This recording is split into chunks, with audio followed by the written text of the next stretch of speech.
ఒక 5 ఎకరాలు ఇక్కడ మెయింటెనెన్స్ ఇదంతా కూడా నాకు నెలకి 15 నుంచి 25 లక్షల వరకు మెయింటెనెన్స్ అవుతుందండి. 2500 ఆవులను కొని వాటిని బ్రీడింగ్ ఉపయోగించానంటే ఎంత ఖర్చు అవుతుందండి. అంటే ఏంటి అంటే ఇక్కడ నేను స్టడీ చేసింది ఏంటి అంటే ఇప్పుడు ఆవు అనేది ఇంటిలో ఉండే యానిమల్ అండి, కుక్క అనేది బయట కాపలాగా ఉండేది. అలాంటి కుక్కని మనం ఏం చేసాము, నక్కతోటిని మనం పిల్లితోటి సంపర్కం చేసి రకరకాల బీలు తెచ్చి ఇంట్లోకి తెచ్చేసుకున్నాం. బాబు రే ఇటు పెట్టు బ్యాగ్, అలాంటి కుక్కని ఇంట్లో తెచ్చుకున్నాం, ఆవునేమో బయటికి పంపించేసాం. ఎందుకంటే మనకి ఆవుని పోషించే స్తోమత కోల్పోయామండి, చిన్న చిన్న ఇల్లులు వచ్చేసాయి. మరి ఈ టైంలోనే ఆవుని కూడా కుక్క సైజ్ చేస్తే ఇంట్లోకి తెచ్చుకోవచ్చు కదా. మన సనాతన సంప్రదాయం అనేది ఆవు ఇంట్లో మనుగడలోనే ఉండేది కదా. ఆ ఉద్దేశంతో ఆవుని దపదపాలుగా చిన్న సైజ్ చేసుకుంటూ వచ్చా. చాలామందికి ఆవుని పెంచుకోవాలని కోరుకుంటుందండి, వనరులు లేక స్పేస్ లేక డిసప్పాయింట్ అయిపోయి ఉన్నారు. అలాంటి వాళ్ళకి ఎంతో ఊరట అనిపించిందండి. ఎంతోమంది హ్యాపీ ఫీల్ అవుతున్నారండి. ఈరోజు ఎంతోమంది ఆవుల్ని అపార్ట్మెంట్లో పెంచుకుంటున్నారండి. నా కాన్సెప్ట్ ఏంటంటే 2 అడుగుల లోపు తీసుకురావాలి, 2 లీటర్ల పాలు ఇవ్వాలి, ఆడ మగ కలిసి 10,000కే ఇవ్వాలి అని ఒక ప్రాజెక్ట్ నేను తయారు చేసుకున్నానండి. అలా చేయాలంటే నేను సంవత్సరానికి సుమారుగా 1,00,000 ఆవులను పుట్టించాలండి. పుట్టించినప్పుడే నేను ఆ పని చేయగలను. ఇప్పటికి వచ్చిన కౌంట్ 750 అయింది. ఇది ప్రపంచం మొత్తానికండి ఈ మీనేచర్ అనే జాతిని క్రియేట్ చేసింది, దీనికి పేరు పెట్టింది నేనే. యాక్చువల్గా ఏన్షియంట్ ఇండియన్ డ్రాఫ్ట్ బ్రహ్మ బ్రీడ్ ఇది. అప్పట్లో దీన్ని వశిష్ఠుడు విశ్వామిత్రుల వారు బాగా డెవలప్ చేశారండి దీన్ని. ఎందుకంటే ఇది ఆవులో ఒక 4th క్రోమోజోమ్ ఎఫెక్ట్ అవ్వడం వల్ల ఈ బ్రీడ్ పుట్టింది. చాలా వరకు బ్రీడ్లు అంతరించిపోయాయండి. అలాగే ఈ బ్రీడ్ కూడా అంతరించిపోయింది. మళ్ళీ దీన్ని నేను రీబర్త్ చేసి దీనికి మీనేచర్ అని పేరు పెట్టడం జరిగింది. అంటే మీరు లొకేషన్ కూడా చాలా పీస్ఫుల్ లొకేషన్ ఎంచుకున్నారు. అవునండి. ఈ లొకేషన్ ఎంచుకోవడానికి ఈ బ్రీడ్ ఇక్కడ డెవలప్ చేయడానికి ఏమన్నా చాలా దగ్గర సంబంధం ఉందండి. ఇది జెనెటిక్ సైన్స్ ప్రకారం ఏంటంటే మన బాడీలో జీన్ అండి వాతావరణం బట్టి మ్యూటేషన్ జరుగుతుందండి. అంటే ఇప్పుడు మనకు ఒక ఆవు ఉందండి, ఆవుని మనం హిమాలయాలు తీసుకెళ్ళామనుకోండి, అక్కడ పుట్టే బేబీకి బొచ్చు ఎక్కువ వస్తుంది. ఎందుకు వస్తుంది, దాని జీన్లో లేదు కదా. అంటే అక్కడ వాతావరణానికి చలికి తగ్గట్టుకునే విధంగా దానికి బొచ్చు వచ్చిందండి. అదేవిధంగా నేను భూమికి సమాంతరమైన నేలలో ఎన్ని పుట్టించినా 3 అడుగులు తక్కువ ఏది రాలేదు. ఎందుకంటే భూమికి సమాంతరమైన ప్లెయిన్ ఏరియాలో పుట్టే ప్రతి జీవి హైట్లోనే పుడుతుంది.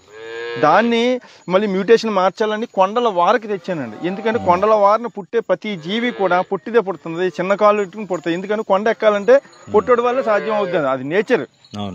అందుకని ఇక్కడ తీసుకొచ్చి కొండల పక్కన 2 అడుగుల వరకు తీసుకొచ్చానండి. ఈ 2 అడుగుల నుంచి ఇంకా చిన్న సైజ్ చేయాలి అంటే ఏం చేయాలండి, మరి అపార్ట్మెంట్లో మన టైల్స్ ఉంటాయి, టైల్స్కి ఇట్లా జారకుండా అలవాటు చేయాలనే ఉద్దేశంతో 3 జనరేషన్లో మన టైల్స్ అపార్ట్మెంట్లో మ్యూటేషన్ చేస్తున్నా. అంటే ఇది అందులోనే పెరుగుతాయి, టైల్స్లోనే పుడతాయి. పుట్టే దూడలకి టైల్స్కి అతుక్కునే స్వభావం ఉంటుంది, అంటే జారే స్వభావం ఉండదు అన్నట్లకి. మన ఆవులు జారిపోతాయి, వీటికి జారే స్వభావం ఉండదు.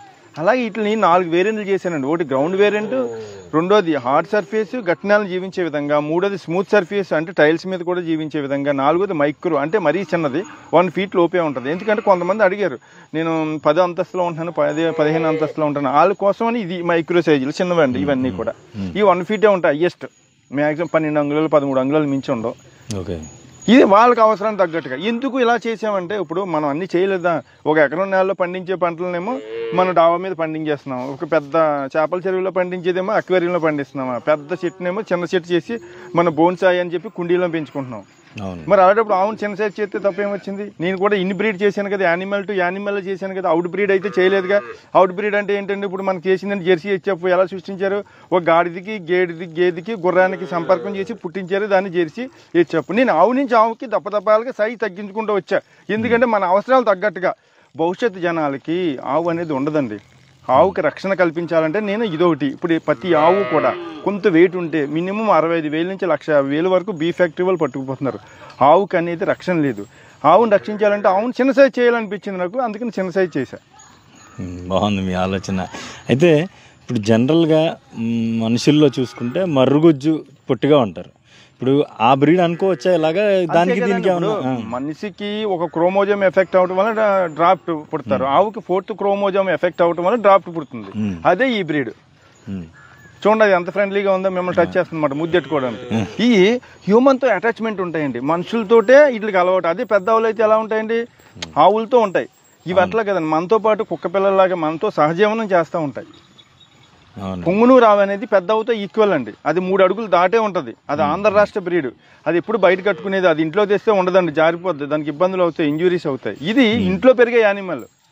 మనతో పాటు పెరిగేది, మనతో పాటు కారులో తీసుకెళ్ళొచ్చు, మనతో పాటు ఫంక్షన్ తీసుకెళ్ళొచ్చు, డాబా పైకి తీసుకెళ్ళొచ్చు, ఎక్కడికైనా మీకు స్ట్రెస్ ఉండదండి. అదే పెద్ద అనుకోండి, ఇప్పుడు మనం ఎక్కడికైనా వెళ్తే దీన్ని ఎవరు పెడతారు, మనుషులు ఉండాలి, అన్ని ఇంట్లో మన లేడీస్ మెయింటైన్ చేసుకునే విధంగా ఉంటుందండి. పాజిటివ్ ఎనర్జీ మనతో హై పాజిటివ్ వైబ్రేషన్ ఉంటుందండి. దీని ఎనర్జీ ఫ్రీక్వెన్సీ 7.8 మెగాహెర్ట్జ్ అండి. అదే మన బ్రెయిన్ డీప్ మెడిటేషన్లోకి వెళ్ళినప్పుడు 7.8 మెగాహెర్ట్జ్.